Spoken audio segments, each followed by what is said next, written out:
Hello, welcome to the House of Wellness from the beautiful Royal Botanic Gardens here in Melbourne. What a stunning location we're on today. Always great to see you, Dr. Nick Carr, to Joe Stanley, Jacqui Felgate. Welcome, everyone. Hello, Darcy. Oh, it is so lovely to be here, Darcy. And, you know, today's not work, it's therapy. Forest therapy, to be precise, which is the big thing taking off around the world. And it's one of the many beautiful natural wellness experiences you can enjoy right here in the Botanic Gardens in the middle of the city. How good's that? Stunning, isn't it? And they also call it forest bathing. I love that term.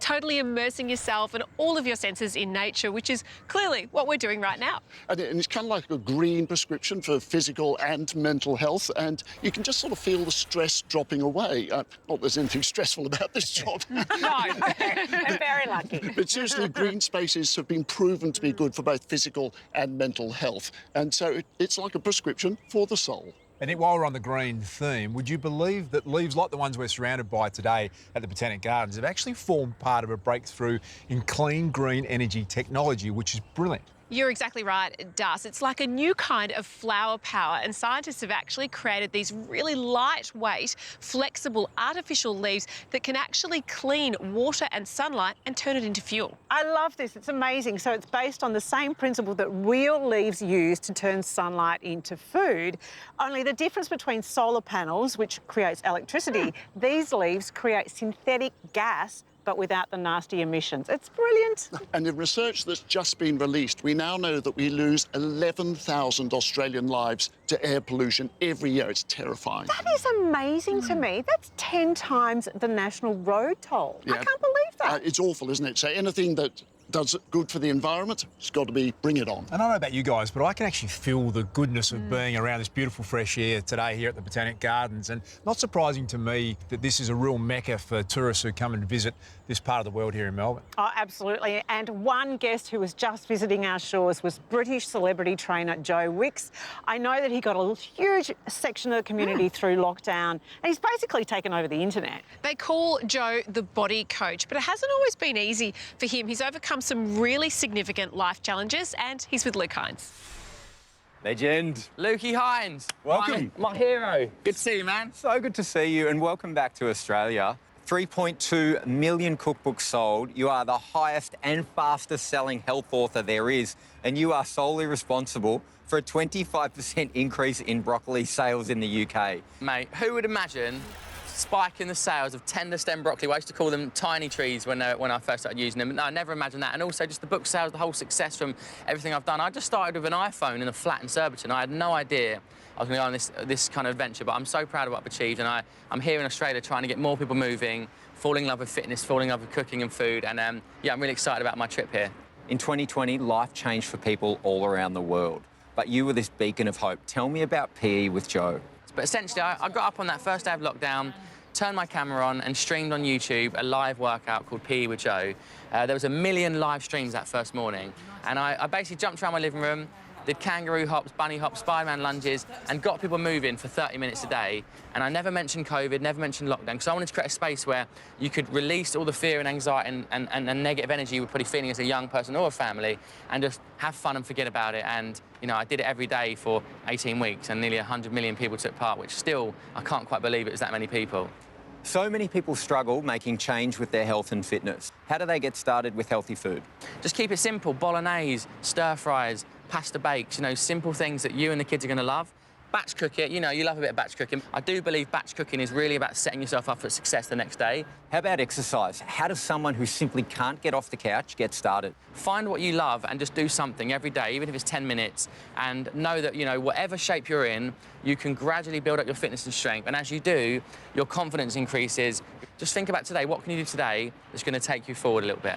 You're sharing so much more these days about the mental health picture. Why is that? I think with the world we live in, with the stresses of life, the pressure we live under, you really have to take care of your mental health, and that's going to come through those things. A good night's sleep, a bit of movement, and a healthy meal, if you can. I want to track back for a second here. Tell me about your early life. My mum had, you know, extreme anxiety and OCD around cleaning the house. She scrubbed that house 4 or 5 times a day, and my dad was also a drug addict, so, like, you can imagine it was very unstable. And for me, I was always the disruptive kid. I was a problem child in school. I think that's why I fell in love with exercise for the first time, and I've been on a mission to help other children hopefully fall in love with it too. You've got 4.5 million followers. You must be online a lot. How do you manage that with your mental health? It's such a beast that you can be a part of that can be really positive and really negative. It can be quite exhausting, but I also love the connection, the human interaction I get with complete strangers where I meet people or they send me a message. And I've now got to a point where I'm taking, I call it a phone fast, where I'll turn it off, put it in the drawer, leave it for a day or two, come back or have a few hours in the evening when I'm not on it. And I think you just got to have those breaks where you become more human, go for a walk, hang out with your family. And I think it's just important just to disconnect because you can't be on it 24/7. Tell me, what does the future look like for Joe Wicks? I'd like to take the PE with Joe mission on tour around the world. So I think exercise should be fun, should be accessible, and everyone should get a chance to take part in it. You're very inspiring, mate. Thank you, Luke. Thanks for having me. Good luck, mate, and I'll see you soon. Have a great workout today. Yeah. Get involved, get your kit on. All right, I will. Let's do it.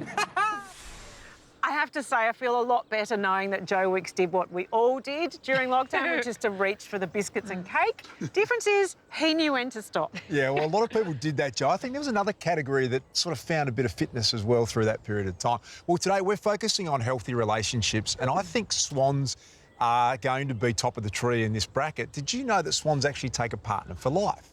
I'm fully across this because right behind us here in the ornamental lake are a pair of swans called Francis and Louise. Isn't that cute? And they've been together for many, many years. No one knows exactly how long, but longer than most humans. Yeah, it's not all hearts and flowers when it comes to the swans, Oh. Jack, sorry. Because did you know that if her mate dies, she'll go off and find new love in just 3 weeks? 3 weeks. Just 3 weeks, whereas if she dies, he at least has the decency to wait a full season before finding new love. Oh, block your ears, Francis and Louise. It did get us thinking, though, because we do love animal trivia here. We do. Who are the love rats and who are the Casanovas of the animal kingdom? Well, when it comes to monogamy and long-lasting love, actually the birds are the winners. Yeah, because if you get things like bald eagles, geese and crows, they're the ones who, like many birds, mate for life. But did you know that amongst the mammals like us, beavers are one of the few creatures that take long-lasting love? Well, they're not the most romantic of animals, but the termite actually mates for life. I'm full of really interesting facts here at the House of Wellness. Termites? Yes, the termite actually mates for life, but if a better offer comes along, they're out of there. So, termite expert, Jack. Well, actually, the winner of all of this is the little-known prairie vole, which I know. I never heard of it either, but I'm a wealth of knowledge now about the prairie vole, that the male and female, they share nest-building chores and parenting as well. I think making them quite the catch. Never, ever heard of a prairie vole. I'm going to take your word for it, but interested in long-lasting, successful, healthy relationships, like I think all of us. Just hoping Beck, my wife, is as interested as I am on that front. That may hold the key to a happy, successful relationship. Take a look. What are the four horsemen? Yeah, the four horsemen are criticism, defensiveness, contempt, and stonewalling. So those are four things that we all do. Exactly, we're all human. When does it actually become a problem? I think once it starts eroding, every couple or every relationship are going to have perpetual problems. And, you know, these are things that we're going to talk about all the time. But it's how you talk about the problems and how you actually communicate with your partner that really have a lot to do with couple satisfaction and if they feel safe, secure, loved, respected. So let's go through them. The first one being criticism. So criticism is really kind of talking about somebody's character, like, you know, you're always late. What's wrong with you? You know, you always do things wrong. If we want a gender stereotype, that women more often than not will use criticism in their ways of fighting or communicating poorly. If we looked at it, there's a difference between criticizing somebody and complaining, right? You can complain about something like, you know, oh, the house was a mess when I got home and I feel really not valued, or I'm really exhausted. But if you say, hey, you did that, you never do anything right, you never pick up after yourself, it's a very different kind of conversation. So what is the antidote to criticism? Yeah, so the antidote to criticism is basically a soft start. So it's I feel. So using I feel overwhelmed when I have to do all the housework. I'm feeling overwhelmed when something happens, right? You're talking about your feelings and what's going on around you. And you can even ask for what you need. So the second one is defensiveness. Yeah, and sometimes that could be tied in with criticism as well. So defensiveness is not taking responsibility. No, I didn't do that. I did that because you did that, right? So it's really just kind of engaging in back and forth. And defensiveness is pretty easy to work with because really you're just asking somebody to take responsibility for their actions. And that actually diffuses the situation quite well because then you won't get into the criticism and then the scoreboarding. The third one is contempt. Yes. How does that work? Now that's probably one of the most detrimental ones because it's very disrespectful and it's basically saying it's coming from a place of superiority, like I'm better than you. So that can look like nonverbal cues like eye rolling. It can be sarcasm. It can be just mocking the other person, and it really kind of makes the other person not feel valued, safe, and respected. So that's really one to be mindful of. And the fourth one is stonewalling. Stonewalling. And yes, if we looked at gender roles again, more often than not, males are very good at, or that's their go-to. 85% usually of genders are males who stonewall. And that's basically getting so emotionally flooded or overwhelmed with the content of the conversation that they just shut down, right? A person will just stop listening. They might walk away from the situation. They're just basically shutting down and just telling the person, I'm not listening to you anymore. So what's the antidote to stonewalling? So that's physiological soothing. And what that means is really being aware of, when your buttons are really being pushed and when you're really at that kind of boiling point. So if the content's getting really emotional or really, really heightened, you're not listening anymore, even just verbalizing that to your partner. Look, I'm starting to shut down. I'm getting overwhelmed in this conversation. Do you mind if I take a 10-minute walk? I really need to cool down. Well, today on the House of Wellness, we're talking about healthy relationships, which brings us to our next segment. I want to ask this question of the team here. Have any of you ever considered swinging? Well, I was a young man in the 70s, so I do remember this party. It wasn't that kind of swinging you're referring to. Please, oh my gosh, you're not talking about that kind of swimming. Luke Hines has not only considered it, he's actually doing it right now. So here he is, Hinesy, to explain what's going on. One of my favourite ways to rejuvenate body and mind is to get out amongst nature. Eden Health Retreat in Queensland's Currumbin Valley is just the place to do it. And if you've ever wondered what it feels like to fly high in the treetops, then I'm going to tell you right after this.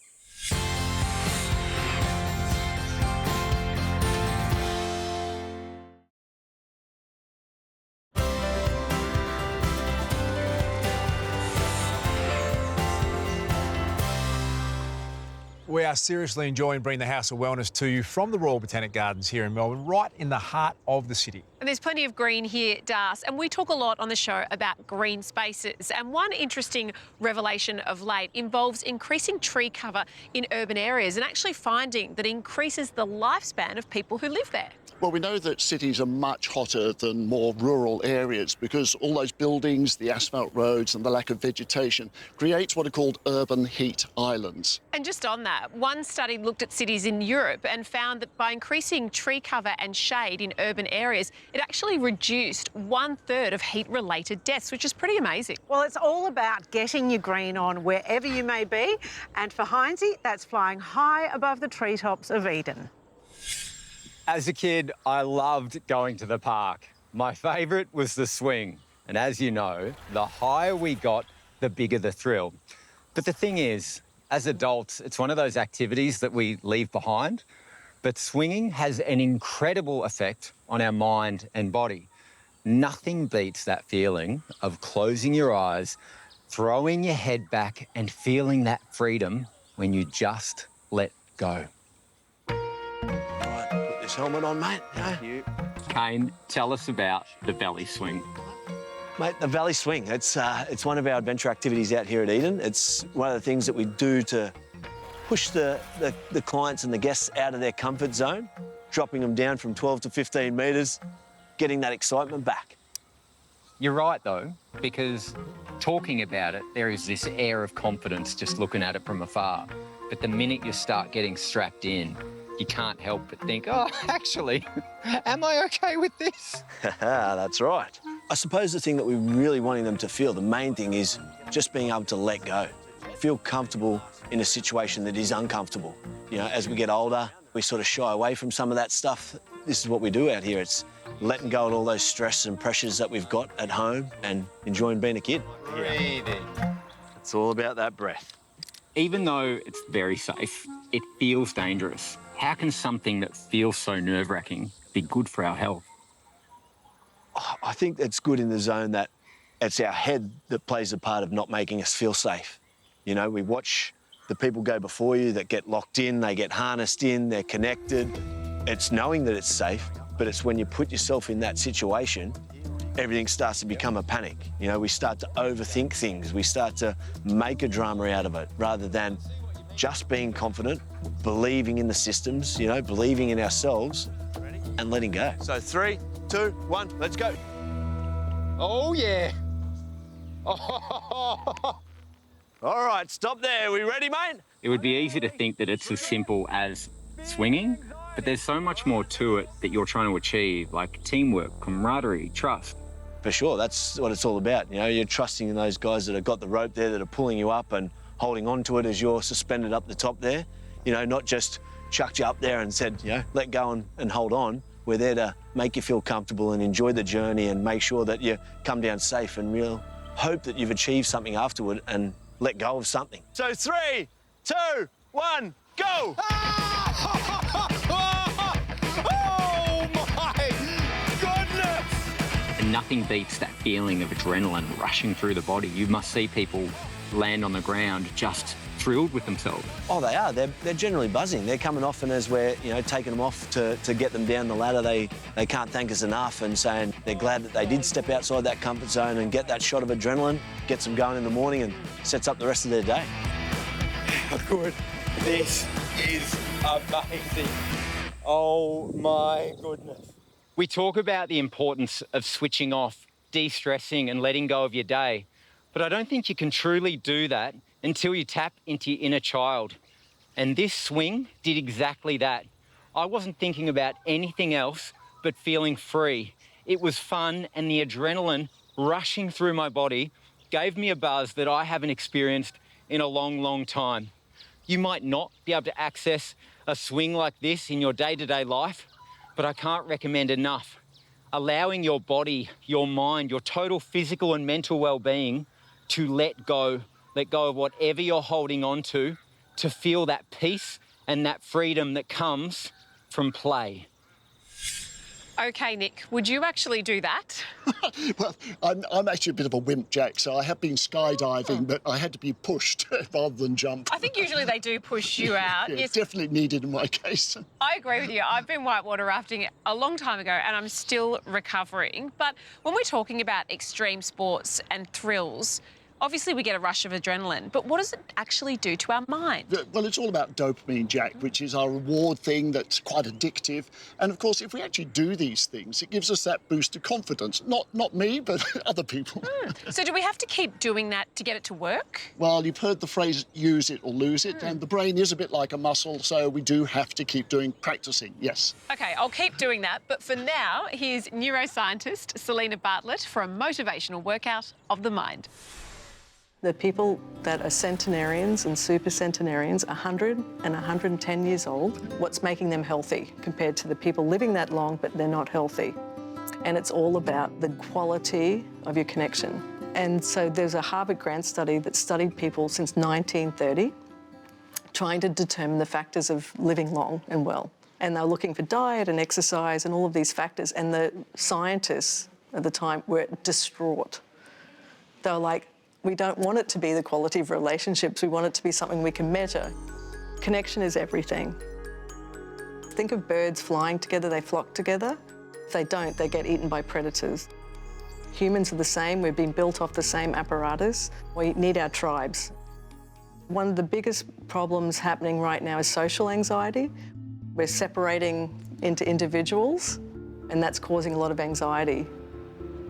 If there's one thing for sure that can make us healthier and happier and more joyful across our lifespan is by being really connected to other people. And so how you can achieve that is by just reaching out to people. I know that's hard if you don't feel like it, but it is the one ingredient that can really help you become more joyful. When you're feeling good, people want to be with you. How can you become that person that people want to be with? And one of them is just to start small again. Like if you're having a cup of tea or coffee, look at that and go, that is the best cup of tea and coffee I've ever had. because that will make you really happy, to be in the moment and really happy.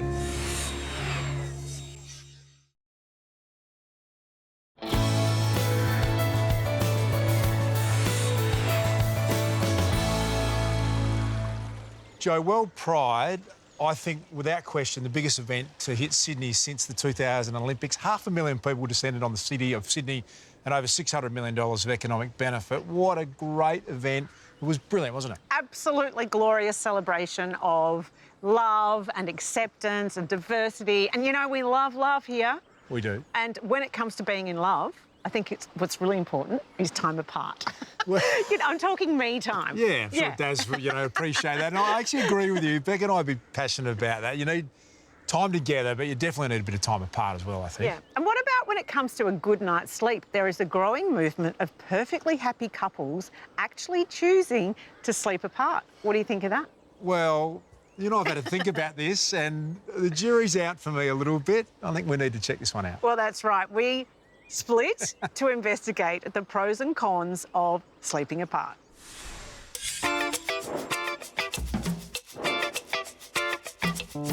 Helen, in your experience, are there many couples who are in good relationships but choose to sleep apart? Oh, yes, there are. Absolutely. Yeah, many. More and more? Absolutely, more and more. It's more acceptable to talk about it. So, Chris, are you surprised by how many couples are choosing to sleep in separate beds to get a better night's sleep? Yeah, I'm always surprised with it because I just think sleeping together is such a great relationship thing to do. They're losing that intimacy and time together and time to chat, etc. It always just surprises me. And why do they make that choice? For a number of reasons. I think, first of all, we all need adequate rest. Some people have illnesses or restless legs, they might have incontinence, they have some reason why they're restless at night and they need to get up and down. Firstly, they're worried about their partners getting enough rest, and second, they know that they just need to be free to move as they need to move. Well, snoring's a big one. Kids, having young children coming into the bed, hours that people might work. You know, one might start early in the morning. Pets is a really big one. A lot of dogs in the bed. It's quite surprising with the dogs. I find that, well, not really, because I reckon if I was out, the dog would be in pretty quickly in my house. So people, the dog's in and one partner's saying, if you want the dog, I'm out. Well, it's usually the bloke that goes out, the woman likes the dog. I'm not quite sure why the one who snores is often the one who stays in their bed and the other one seems to get out, except that apparently they're having the better sleep. And the other one's wide awake, so they tend to hop up and go and find another spot. That is so true. My husband is such a snorer, and he's like, go and sleep in the other bed. And I'm like, this is my bed. I know, it's not fair. Do you think couples are unaware of the pitfalls of once you choose to sleep in separate beds and what may come from that? Yeah. Well, everyone thinks that it's going to be short term and then they'll come back together. But the coming back together doesn't seem to happen.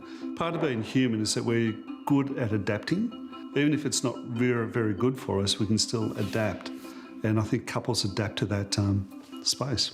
Does it suggest there's anything wrong with the relationship? No, I think actually it's quite the opposite. It's quite fresh, if you like, to hear somebody decide that they're going to make a choice to do something that goes against the grain, if you like. You know, traditionally people would just sleep together, and if they weren't, we'd all get a bit judgy and go, wow, why are they not together? They must be having a problem.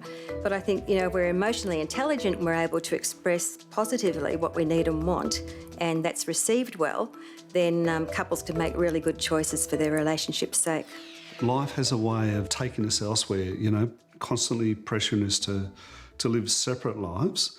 And it's once you start to get a wedge between a couple, it evolves. So if you've got a partner who's snoring or an issue with the dog, you'd say work on the snoring, work on the dog. Work on all the other issues first. Leave the separate bedroom as a last-ditch effort. So if I felt like I needed to sleep apart from my partner, how would I broach that conversation in a way that they might be receptive to it? We just need to have really good, healthy self-talk. So instead of saying, you know, this is how it should be, this is how my parents did it, this is what you must do, we decide to say things like, I choose it, I need it, I want it, I prefer it that way. And obviously it's a conversation, it's an ongoing one, we don't demand it, but it's something that we start to touch on. Well, you've got to balance it out. It's like if you take money out of the bank account, you've got to put some back in. But often couples just take money out.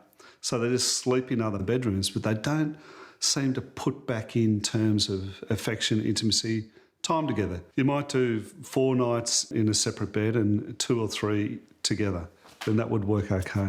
I've heard of people that are downsizing and they design a house so it has 2 main bedrooms and the ensuite's in between the rooms. So they're making a choice. So it's very much an opportunity mindset that we're looking for, where there's lots of options.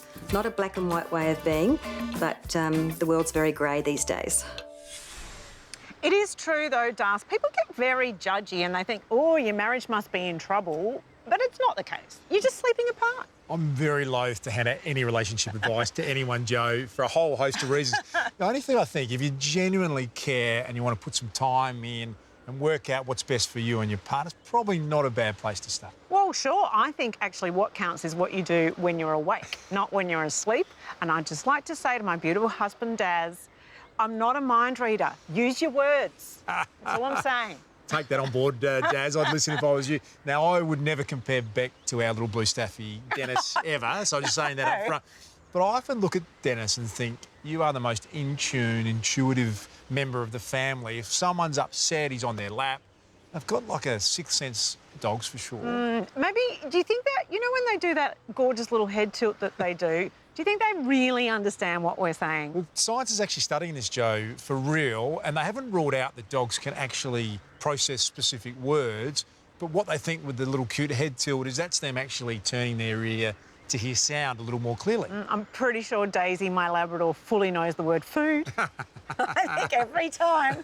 Very true, Joe. Coming up, another relationship that's very important for us, and that is one with our skin. Next on the House of Wellness.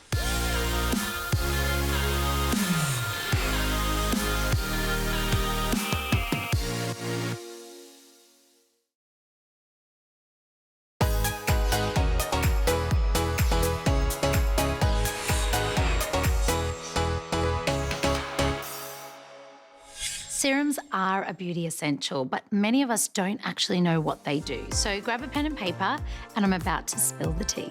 In the skincare space, serums are a lightweight product, but they're very powerful, and they contain a high concentration of active ingredients. And it doesn't end with our skin. There's also hair serums, which boost hydration and shine.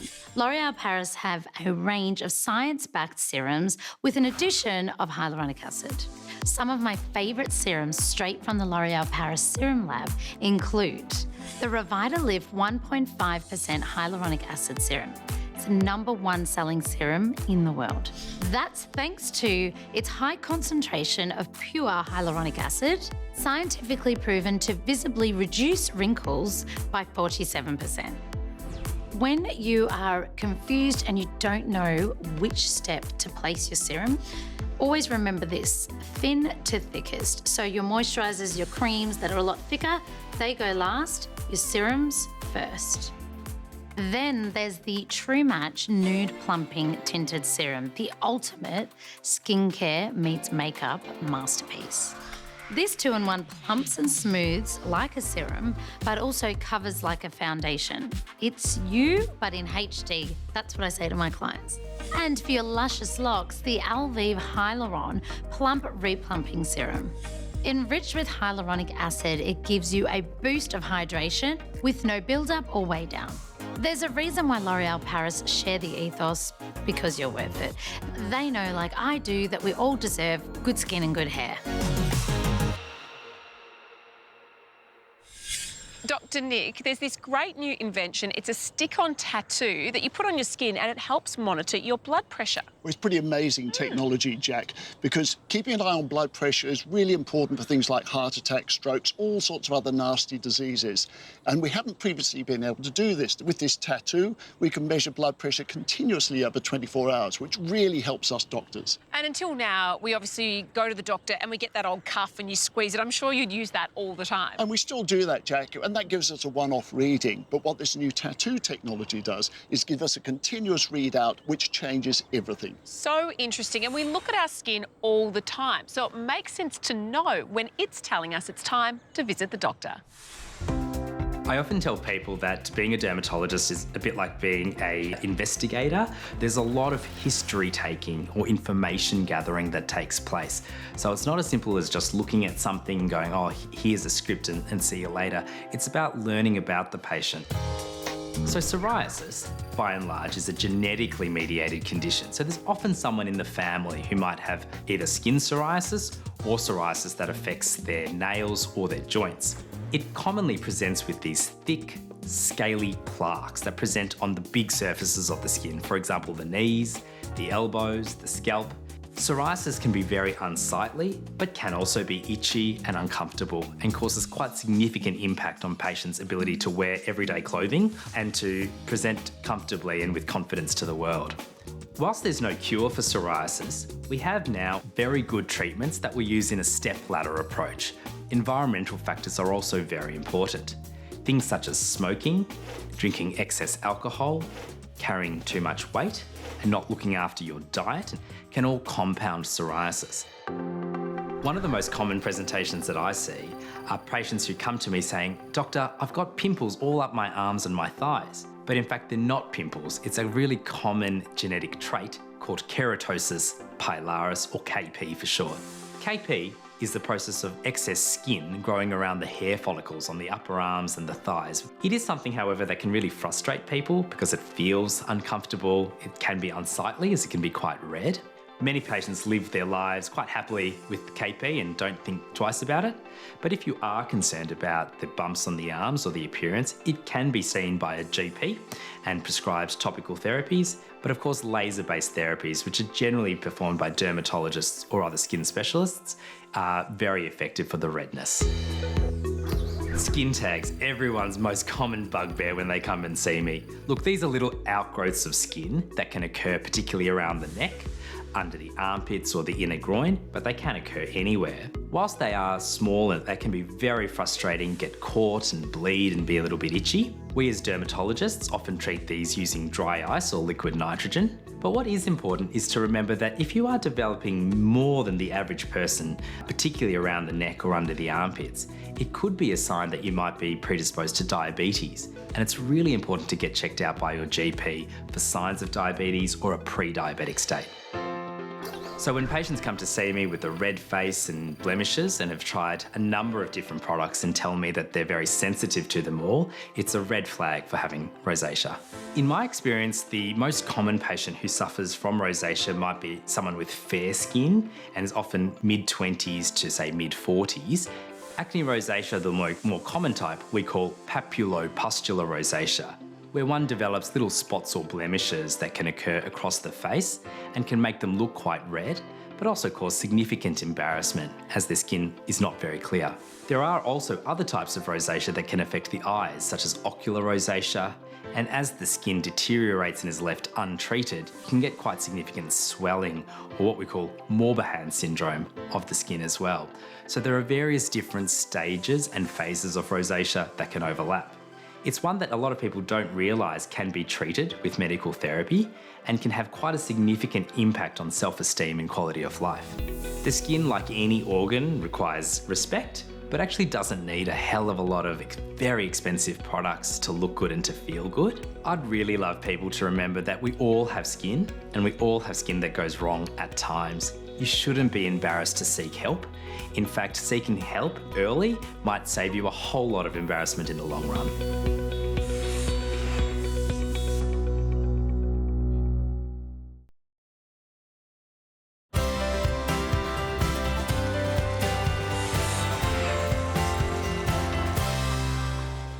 We're focusing on relationships today, and Dr. Nick, I understand that there's a new major study out of the University of Queensland that links healthy quality relationships with a lower risk of major health conditions like heart disease, cancer and obesity. So always up with the latest research, Jo. You know it.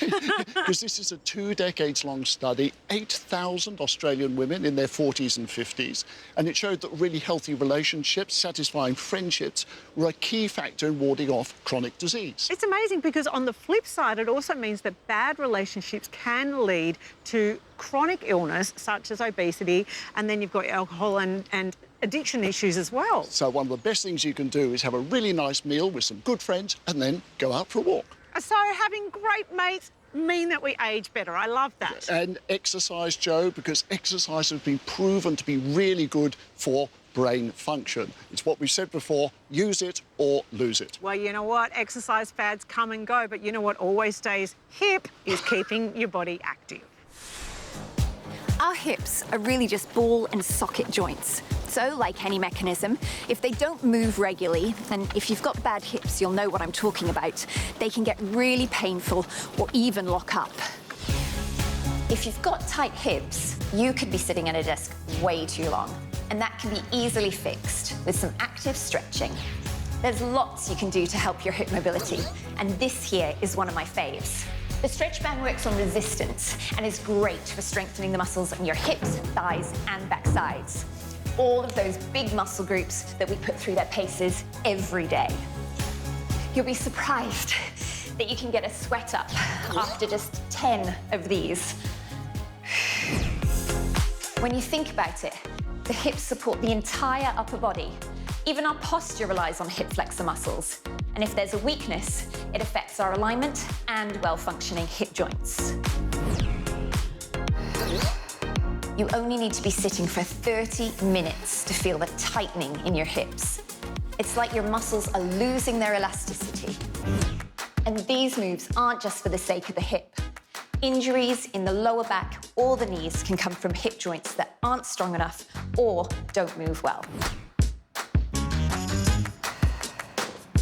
So get out of that chair, walk away from your laptop, maybe invest in one of these. Your hips will thank you for it. Some useful exercises there, Jack? You really don't think much about specific hip-related exercises, do you? Well, not until you get injured, or perhaps even worse if you end up in hospital, which takes my mind always, Jack. I'm not sure how many times you've been in hospital, but I always think of just how bad hospital food is. Probably not as many times in hospital as you after a long playing career, but yes, hospital food and plain food for those of us that travel up the back, unlike you, up the front. But it did get me thinking about hospitals in the UK, and they've actually introduced venison on the menu as a leaner option. What do you think? Well, venison makes sense to me, Jack. It's a lean meat, full of protein, full of iron, and readily available. So anything that improves hospital food is a good thing. Makes me wonder, will Aussie hospitals have a look at kangaroo meat? It's such a good question, and just like venison, kangaroo is also a healthier option, so it really is a win-win. Also winning in the kitchen are Zoe and Hines, who've once again come together over their love of food. One of my most favourite relationships that I've got in my life, Zoe, is with food. No, I love it. Each day I get to wake up and experience new recipes, new flavours, cuisines. Oh, you're speaking my language. Which variety really is the spice of life. We need it in our diet for our taste buds, for nutrients, but we also need diversity in our gut microbiome. We do. That is why today the only similarities between our recipe is that they're going to be giving our gut a dose of good bacteria. How we do it is up to us. Now, I've already got many different organisms living in our gut. Fungi, viruses, bacteria. Oh my God, it just sounds so wrong. It does, but we actually need them. Like you and I, they work together, supporting a balance between good and bad bacteria as how we look after our digestive and immune system health. Which brings us back to food, and what we put on our plate can expose us to different strains of good bacteria, also known as probiotics. And the best kind have gone through a fermentation process like my sauerkraut. Fermentation isn't new. It's actually an ancient food preservation technique. Now, today I'm actually using kefir. It's like yoghurt, but it's got a more sour, tangy flavour. And it's not for everyone. Fermented foods can be polarising, and that's why they're not the main characters. We're actually using them to complement our other dish. And if fermented foods just aren't your thing and it's a hard no, you can also get probiotics in supplementation. Just make sure you're looking for a multi-strain probiotic. And remember, more probiotic strains means more diversity, which helps to support a capable and more resilient gut microbiome. And you know what I say when it comes to good bacteria? The more, the merrier. Of course you do. A healthy guy, a healthy Luke? Yeah, but I've been waiting for someone to say that my whole life. Zoe, we're gut mates, like soulmates, but gut mates. Yeah. Get Nourished is brought to you by BioGland Platinum Probiotics, backed by science. Australia's highest strain probiotic range for digestive and immune system health.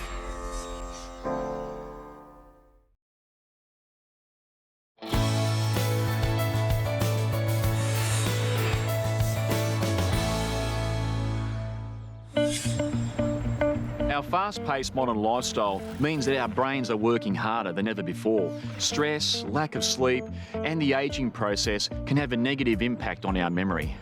A simple, natural way to help improve your memory is with daily exercise, but we can also turn to nature's herbs for support, such as the ginkgo biloba tree.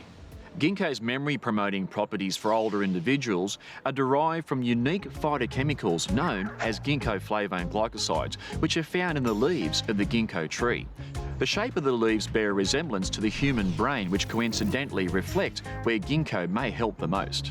Thompson's one-a-day Ginkgo 6000 is formulated to improve memory in ageing individuals and provides 28.8 milligrams of ginkgo flavone glycosides per capsule and is the #1 selling ginkgo product within its category. Ginkgo biloba's natural effect on our memory is a reminder to us all of the abundance of phytochemicals found in nature and that harnessing these nutrients can help support and maintain our general health and well-being.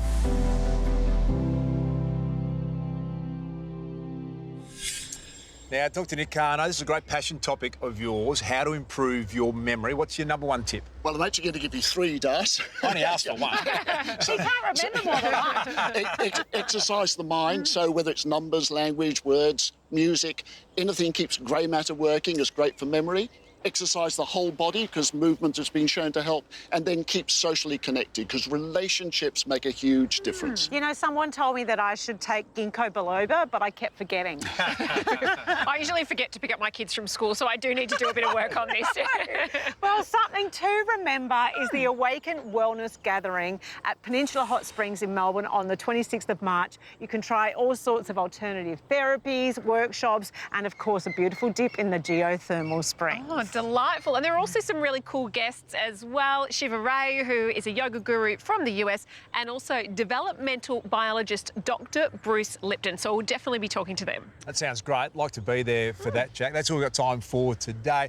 Pretty good job we've got in the House of Wellness, isn't it, out here in the beautiful outdoors at the Botanic Gardens? And there's so much happening here at the gardens as well. You can actually check out the beautiful sunset harp meditations, and they're still running for a few more days. Or you could just pop in to say hi to the swan lovebirds, Francis and Louise. Yes, make sure you check out House of Wellness Radio with myself and Gerald Quigley. Never miss it, Joe, as you know. Thanks to our great friends at Chemist Warehouse, and thanks to our office for today, the Royal Botanic Gardens here in Melbourne. We've loved it. It's bye for now.